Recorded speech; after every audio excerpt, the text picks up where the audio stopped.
হিন্দুদের গণহত্যা করে তাদের জনসংখ্যা কমিয়ে দিতে হবে, সমস্ত মন্দির ধ্বংস করে দিতে হবে, একজন মুসলমান 5 জন হিন্দুর মোকাবিলা করবে, ভারতে ইসলাম ধর্ম প্রতিষ্ঠা করতে হবে।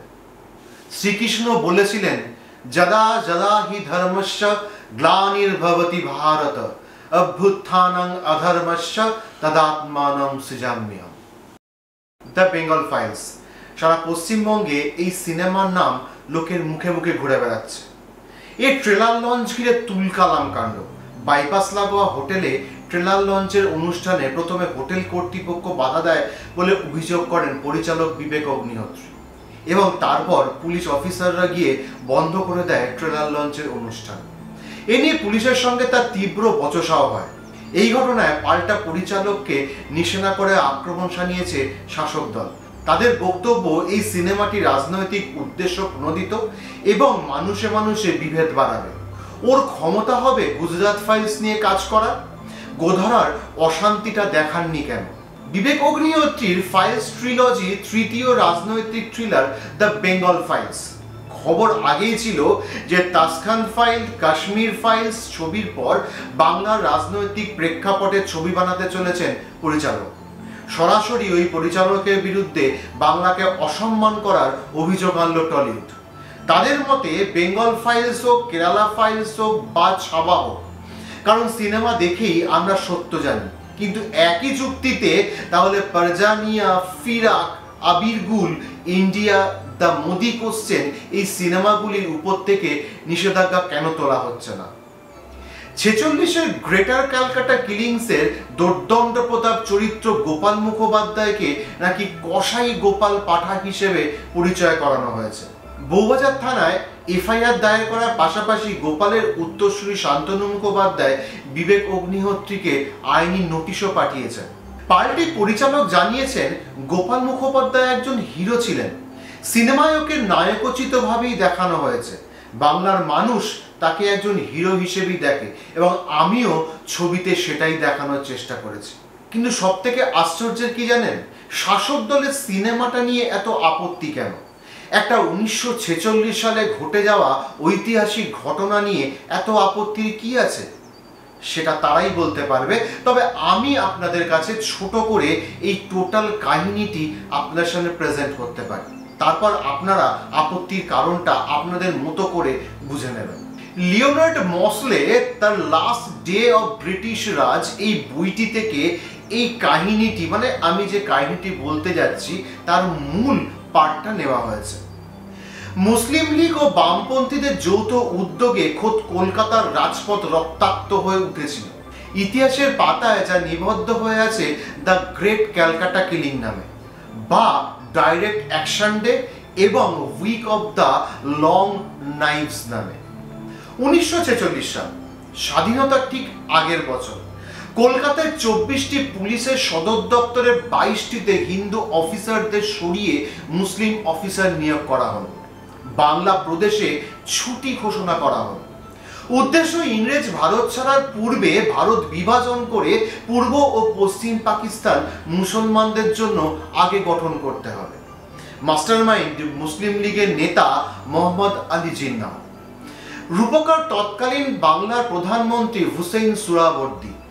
আর সহায়ক ছিলেন কমরেড জ্যোতি বসু, কমরেড যোগেন্দ্রনাথ মণ্ডল, কমরেড বদরুদ্দিন উমর, মুসলিম লীগের সম্পাদক আবুল হাসিন।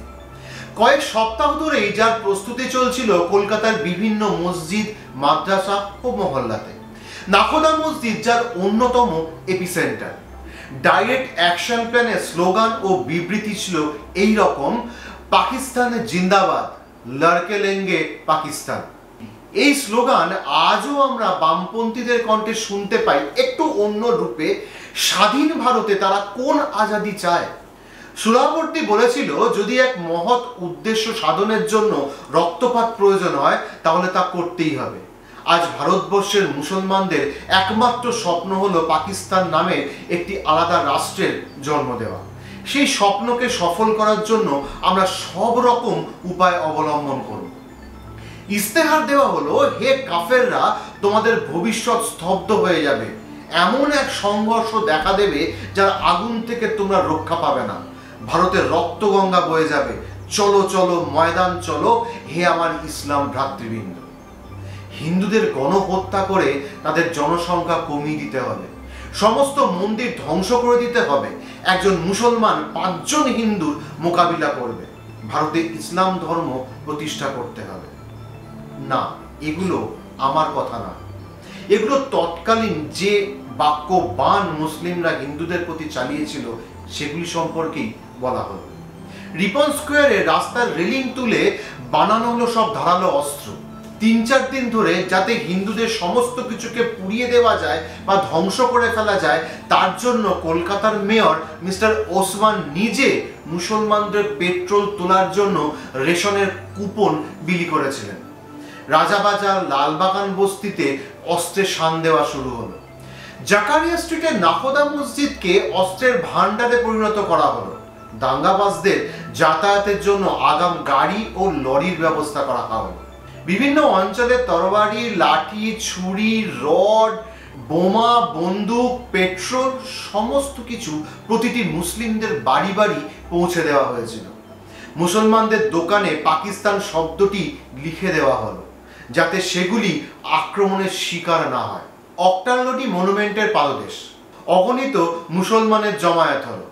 মুসলিম লীগের সমস্ত নেতা উপস্থিত থাকলো।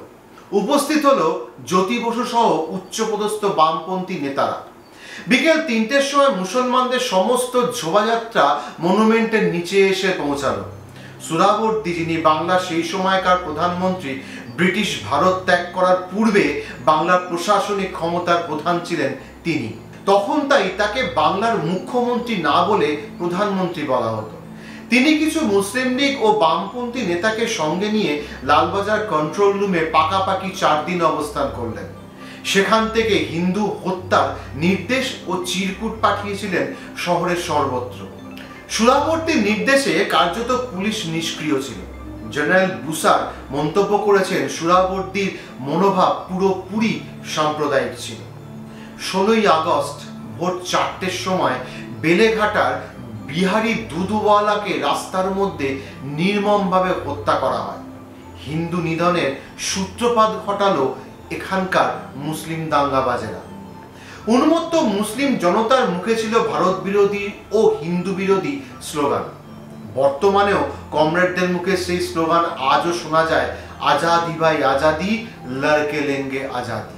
সম্পূর্ণ কলকাতা শহরে উগ্র মুসলমান বাহিনী নারায়ে তাকবীর, আল্লাহু আকবার ধ্বনি দিতে দিতে পথে ঘাটে, ক্লাবে, দোকানে, বাজারে, স্টেশনে, হিন্দু পাড়াতে গিয়ে গিয়ে বাড়ি বাড়ি ঢুকে নৃশংসভাবে হিন্দুদের হত্যা করতে লাগলো। মন্দির, বাড়ি, দোকান সব আগুন লাগিয়ে দিল। চলল মেয়েদের গণধর্ষণ করা। ধর্ষণের পর তাদেরকে পুড়িয়ে মারল। উলঙ্গ করে মেয়েদের রাস্তায় দৌড়ে নিয়ে গেল। মেয়েদের অপহরণ করে নিয়ে তারা পালিয়ে গেল। শিয়ালদার কাছে ভিক্টোরিয়া কলেজের জানলায় শিক গেঁথে রাখা হয়েছিল 4টি মেয়েকে ধর্ষণ করে তাদের নিথর দেহকে, যাতে পথচারীরা তা দেখে ভয় পায়। হিন্দু মেয়েদের নগ্ন করে রাস্তায় ঝুলিয়ে দিল, সে কথা জানিয়েছেন খোদ পুলিশের কর্মকর্তা গোলক Bihari Majumdar. Communist textile union নেতা সৈয়দ আবদুল্লাহ ফারুকি এবং কট্টরপন্থী এলিয়ান মিস্ত্রির নেতৃত্বে উড়িয়া হিন্দু শ্রমিক লিচু বাগানের বস্তিতে থাকা 700 থেকে 800 হিন্দুকে পাশবিকভাবে মেরে ফেলা হলো। যে সমস্ত হিন্দুকে প্রতিবেশী মুসলমান রক্ষা করবে বলে আশ্বস্ত করেছিল, তারাই তাদের উন্মত্ত জনতার সামনে ঠেলে দিল। বঙ্গীয় প্রাদেশিক মুসলিম লীগের সভাপতি মৌলানা আকরাম খান মৃগেন্দ্রলাল মিত্র রোডে তার প্রতিবেশী মিস্টার BK রায়, যিনি আবার ব্যারিস্টার ছিলেন, তার পরিবারের সমস্ত সদস্যকে মুসলমান জনতার হাতে তুলে দেন। তার চোখের সামনে তার পরিবারকে হত্যা করলো। তিনি ব্যালকনিতে দাঁড়িয়ে দাঁড়িয়ে তা দেখেছিলেন। অভিনেতা ছবি বিশ্বাসের বাড়ির দরজা ভেঙে পুরো বাড়ি লুট করা হলো। বিখ্যাত ঐতিহাসিক যদুনাথ সরকারের জ্যেষ্ঠ পুত্রকে নির্মমভাবে হত্যা করা হয়। তার নাতি কোনো রকমভাবে পালিয়ে বাঁচে। রাজা দেবেন্দ্রনাথ মল্লিক ও কুমার কার্তিক চন্দ্র মল্লিকের অগাধ ধনসম্পত্তি লুট করে নিল। কলকাতার প্রাক্তন মেয়র আনন্দীলাল পোদ্দারের বিপুল ধনরাশি লুট করলো। পুলিন সেনকে হত্যা করলো। বস্তির পর বস্তি আগুন ধরিয়ে রক্তগঙ্গা বইয়ে দিল। হিন্দুরা বেশিরভাগ পালিয়ে বা কোনো রকমে আত্মগোপন করে তাদের প্রাণ বাঁচালো। প্রশাসন মুসলিমের, মুখ্যমন্ত্রী মুসলিম, মেয়র মুসলিম, 24টির মধ্যে 22টি থানার ইনচার্জ মুসলিম। এই নারকীয় ঘটনাকে জিন্না বলেছিল, আজ আমরা যা করেছি তা আমাদের ইতিহাসে বীরত্বপূর্ণ কাজ। 90% মুসলমান তো চিরকাল হিন্দু বিরোধী, কিন্তু তার থেকেও হিন্দুর জন্য মারাত্মক হলো ভারতীয় কমিউনিস্টরা। তৈমুরলঙ্গ ও নাদির শাহর হিন্দু নিধনের থেকে কোনো অংশেই কম ভয়ঙ্কর ছিল না এই কুখ্যাত গ্রেট ক্যালকাটা কিলিংস, যা 1946 সালের 16 থেকে 20 আগস্ট পর্যন্ত ঘটেছিল।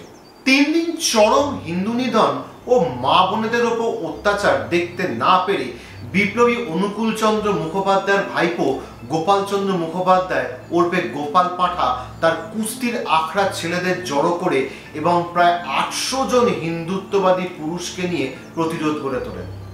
যোগদান যুগল ঘোষ ও বিজয় সিং এর মতো হিন্দুত্ববাদী ব্যক্তিরা। পরে দলে দলে হিন্দু তাদের সঙ্গে প্রতিরোধ গড়ে তোলেন। কলকাতা হিন্দু ব্যবসায়ী ও মারোয়াড়িরা অস্ত্র ও অর্থের যোগান দিতে থাকেন। কাপুরুষ কনভার্টেড মুসলমান এবং কমিউনিস্টদের 2 দিন ধরে এমন কচুকাটা করা হলো যে কবর দেবার লোক এবং জায়গা উভয়ের অভাব দেখা যায়। গোপাল পাঠার সেই বীরত্বপূর্ণ ইতিহাস আমরা কোনোদিন ভালো করে জানতে পারিনি। যেই মুসলমানকে প্রতি আক্রমণ করে কোণঠাসা করে দিল, তার কিছুদিনের মধ্যেই কলকাতায় ছুটে এলেন মুসলিমদের জাতীয় জনক, তাদের প্রিয় বাপু গান্ধীজি। বেলেঘাটায় শিবির বসলো। গোপাল পাঠাকে ডেকে তাকে অস্ত্র ত্যাগ করার জন্য নির্দেশ দিলেন। গোপাল পাঠা জানিয়ে দিল, আমার মা বোনকে রক্ষা করার জন্য একটা সূঁচো যদি আমার কাছে থাকে, সেটা দিয়ে আমি অস্ত্র সম্বরণ করব না, প্রণাম নেবেন। গান্ধীজির সঙ্গে গোপালের কথোপকথনের দোভাষী ছিলেন প্রফেসর নির্মল বোস। অহিংসা পরম ধর্ম এই পথ তাকে শেখানোর চেষ্টা করেছিলেন। গোপাল পাঠা গান্ধীকে সেদিনকে বুঝিয়ে দিলেন, বাপুজি আমাকে ধর্ম শিক্ষা দিতে এসো না, আমার নাম গোপাল। অহিংসা আমার পরম ধর্ম, ধর্ম হিংসা তথৈবচ। শ্রীকৃষ্ণ বলেছিলেন, যদা যদা হি ধর্মস্য গ্লানির্ভবতি ভারত অভ্যুত্থানং অধর্মস্য তদাত্মানং সৃজাম্যহম। সবাই ভালো থাকবেন, সুস্থ থাকবেন। জয় হিন্দ, জয় ভারত।